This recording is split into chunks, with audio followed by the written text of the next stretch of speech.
Hello everyone, welcome to PSC academy smart class education में आपका स्वागत है। आज के वीडियो लेक्चर में हम सीपीसीटी का PVS year questions paper solve करने की कोशिश करेंगे, जो कि 2017 में लिया गया क्वेश्चन पेपर है, जो मई सेट नंबर 4 है। ठीक है, ओके। आइए देखते हैं सीपीसीटी का क्वेश्चंस पेपर। फर्स्ट क्वेश्चन है, इनमें से निम्नलिखित में सर्किट बोर्ड सीपीयू तथा रैम किससे जुड़ी हुई होती है? वो चिप से जुड़ी हुई होती है, या प्रोसेसर से, या कंट्रोल यूनिट से, या मदरबोर्ड से? आप भी बता सकते हैं।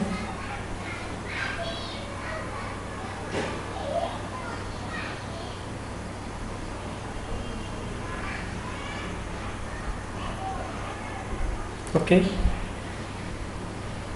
तो हमारे जो सीपीयू में रैम तथा अन्य हार्डवेयर उपकरण जो होते हैं वो मदरबोर्ड से लगे हुए होते हैं।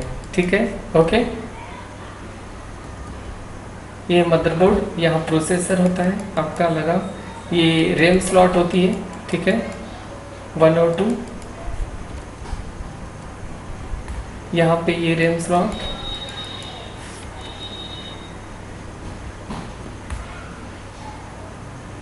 ये माइक्रो प्रोसेसर लगा हुआ होता है, more powerful micro processor. Power supply यहाँ पर होता है। ठीक है, ये पावर सप्लाई मोड होता है, USB-C। ठीक है, माइक्रो HDMI पोर्ट यहाँ होता है। ठीक है, USB 3 यहाँ, तथा गीगाबिट ईथरनेट यहाँ पर होता है। ईथरनेट केबल लगाते हैं यहाँ पे। ठीक है, इंटरनेट के लिए। ठीक, क्वेश्चन नंबर 42, एनी एक का पूर्ण रूप होता है। इनमें से क्या एनी एक का फुल फॉर्म होता है? Electronic numerical interpreter and computer, या इलेक्ट्रॉनिक न्यूमेरिकल आइसोलेटर, या कंप्यूटर?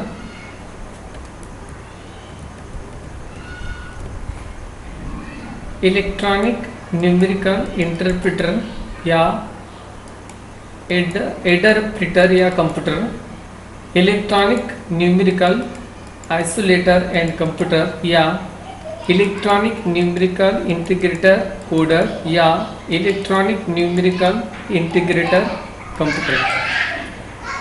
तो इसमें एनी एक का फुल फॉर्म बतलाना है। आप भी बता सकते हैं।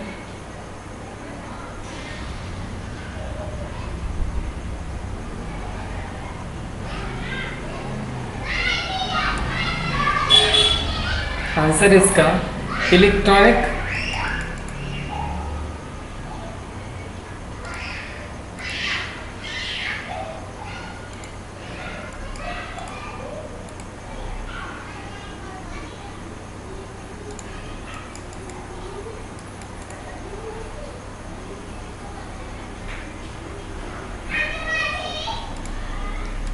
Electronic numerical integrated computer, option B.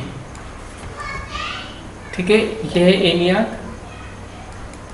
ठीक है, इतनी बड़ी मशीन होती थी। ये फर्स्ट जनरेशन कंप्यूटर होते थे, जो घर के आकार के होते थे। इसमें वैक्यूम ट्यूब का यूज़ किया जाता था। कॉस्टली होते थे, और जो वैक्यूम ट्यूब रहती थी, निकालने और लगाने में बहुत टाइम लगता था। और ये वैक्यूम ट्यूब जो होते थे बहुत गर्म होते थे। तो ये एनी एक जो है वो फर्स्ट जनरेशन ऑफ कंप्यूटर है।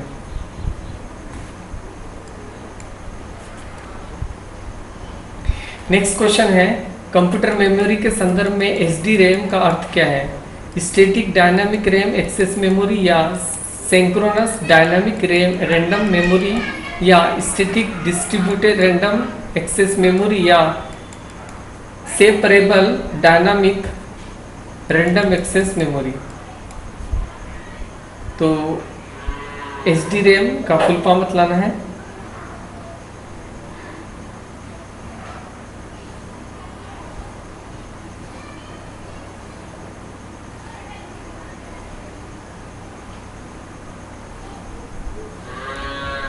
आंसर है synchronous synchronous dynamic random memory, okay, synchronous dynamic random memory, okay, synchronous dynamic random memory, ये SDRAM, ठीक है। नेक्स्ट क्वेश्चन है, इनमें से कौन सी मेमोरी जो रैम से ज़्यादा तेज होती है, फास्ट होती है रैम से भी ज़्यादा? Cache memory, seed memory, CD है ना, okay, DVD and hard disk. Question number 45,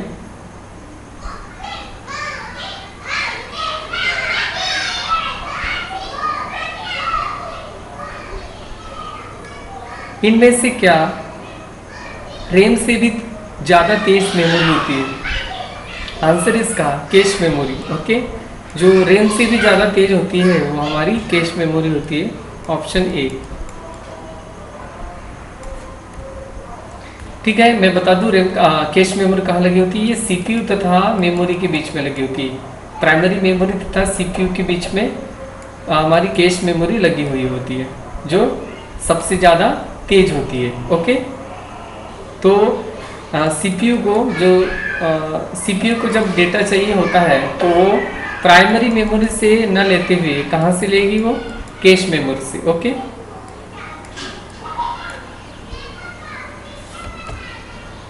तो कहाँ लगी होती है ये? CPU तथा मेन मेमोरी के बीच में, जो प्राइमरी मेमोरी के बीच में जो हमारी कैश मेमोरी लगी हुई होती है। नेक्स्ट क्वेश्चन 46, सही या गलत बताइए। लेडी एडा लवलेस को कंप्यूटर का इतिहास के पहले प्रोग्रामर के रूप में जाना जाता है, फर्स्ट, ठीक है। सेकंड है, कंप्यूटर एक इलेक्ट्रॉनिक मशीन है, तो क्या सही क्या गलत? फर्स्ट गलत है या सही है, या सही सेकंड गलत है या सही है, ये बताना है।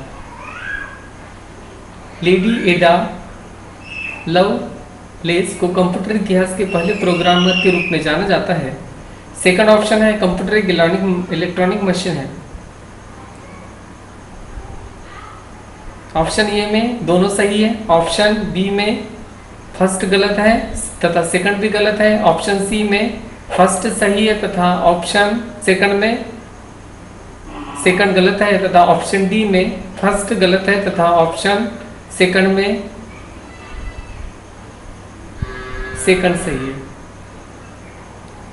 तो ये दोनों ऑप्शन सही है, ऑप्शन ए आपका आंसर हो जाएगा। लेडी एडा लवलेस को कंप्यूटर का इतिहास के पहले प्रोग्रामर के रूप में जाना जाता है तथा कंप्यूटर एक इलेक्ट्रॉनिक मशीन है, तो ऑप्शन ए सही हो जाएगा आपका।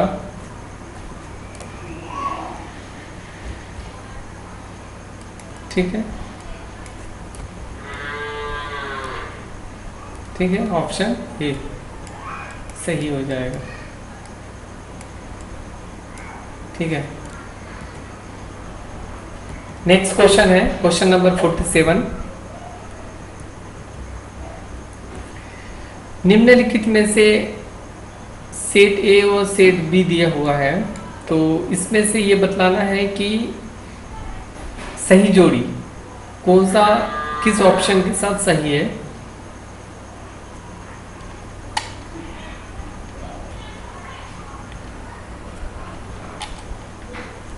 आप भी बता सकते हैं। तो यहाँ पे ऑप्शन नंबर आपका देखिए, फर्स्ट के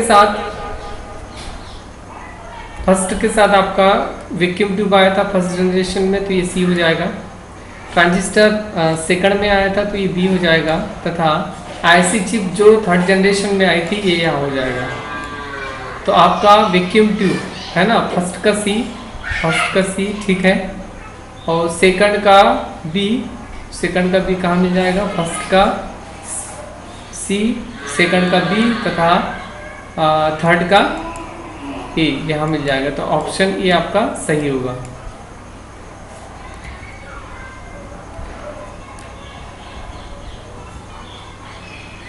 नेक्स्ट क्वेश्चन है, कोबोल एक उदाहरण है। कोबोल क्या है? एक हाई लेवल लैंग्वेज है, या असेंबली लैंग्वेज है, या सेकंड पीढ़ी की लैंग्वेज है, या लो लेवल लैंग्वेज है।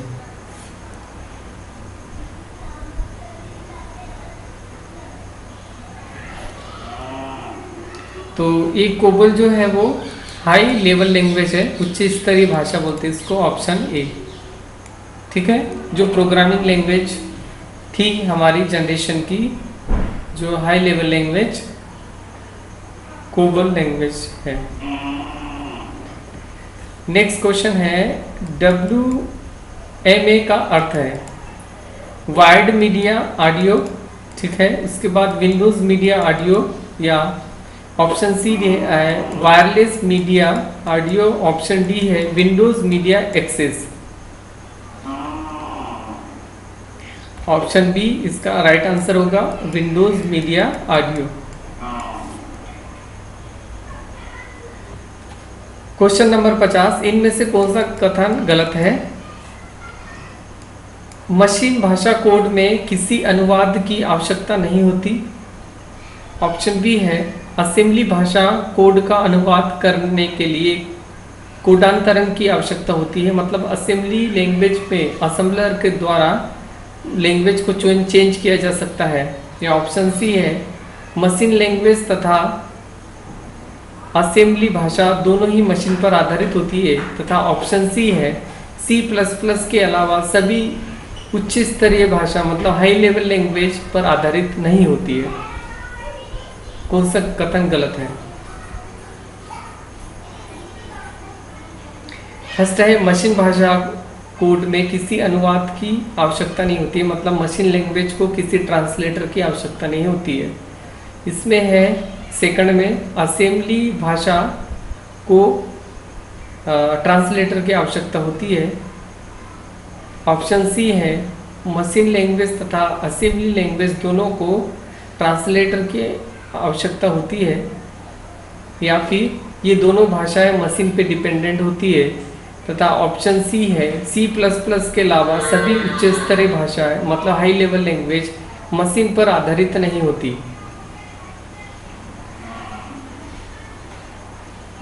तो इसका आंसर हो जाएगा, जो ऑप्शन गलत है वो डी है, C++ के अलावा सभी जो भाषाएं होती है वो भी मशीन लैंग्वेज पर आधारित होती है, पर यहाँ नहीं दिया है, तो ऑप्शन हमारा गलत हो जाएगा। तो कौन सा गलत है? ये सभी सही है, ये भी सही है, ये भी सही है और ये भी सही है। क्वेश्चन नंबर 51, 2.25 MB तथा 256 तथा 212 KB क्रमशः क्षमताओं को रैम चिप वाले किसी पीसी में स्टोरेज मतलब लगाया जाता है। ये जो रैम की जो कैपेसिटी है वो दी है 2.25, 256 दी है और 212 भी दी है। तो इसके लिए हम किस स्टोरेज यूनिट का यूज़ करते थे? वो 2.5 MB का या 0.5 GB का या 3.0 MB का या 2.75 MB का?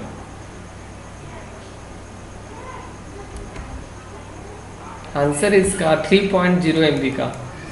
2.25 MB, 256 KB, 512 KB क्रमशः कैपेसिटी रैम की चिप वाले पीसी की जो स्टोरेज कैपेसिटी थी वो 3.0 MB स्टोरेज कैपेसिटी थी।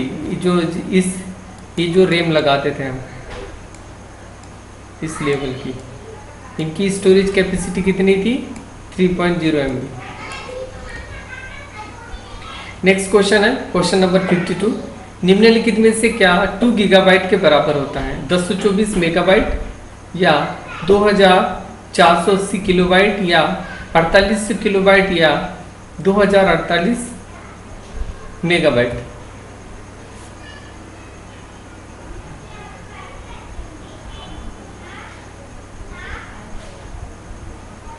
तो इसका आंसर हो जाएगा option D 2048 megabyte.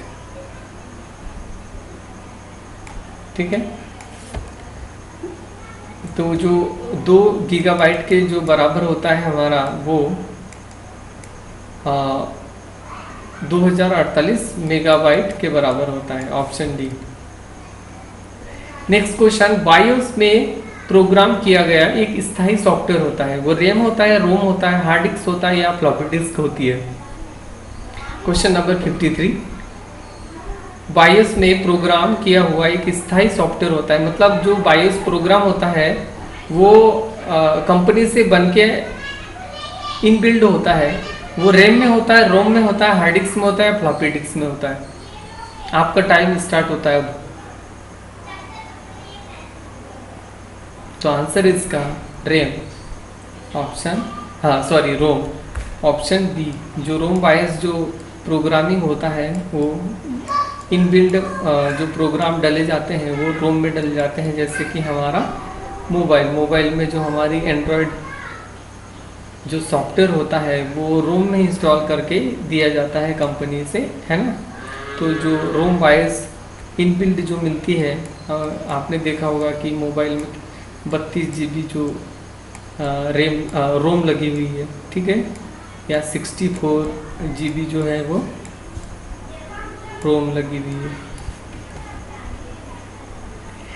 Next question number 54, internet से जुड़े कंप्यूटर के लिए कितने IP एड्रेस लगाए जा सकते हैं? 1, 2, 3 या 5। एक इंटरनेट से जुड़ा हुआ मेरा सिस्टम है तो उसके कितने IP एड्रेस हो सकती है? 1, 2, 3 या 5। आपका टाइम स्टार्ट होता है अब। आंसर इसका 1। IP एड्रेस एक ही सिस्टम का है ना, तो एक ही IP एड्रेस होगा, ठीक है।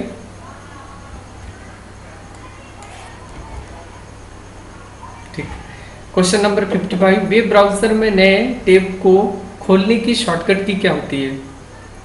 वेब ब्राउजर में एक नए टैब को ओपन करना है, ठीक है, नया पेज ओपन करना है, तो ये Ctrl+F4 होगा या Ctrl+Alt होगा या Ctrl+T होगा या Ctrl+N होगा। आंसर इसका Ctrl+T। एक वेब ब्राउजर एक नए टैब में ओपन करने की शॉर्टकट की जो होती है वो Ctrl+T होती है। Thank you very much. अगर इस प्रकार का वीडियो अगर पसंद आता है आपको तो लाइक तथा सब्सक्राइब तथा कमेंट जरूर कीजिए।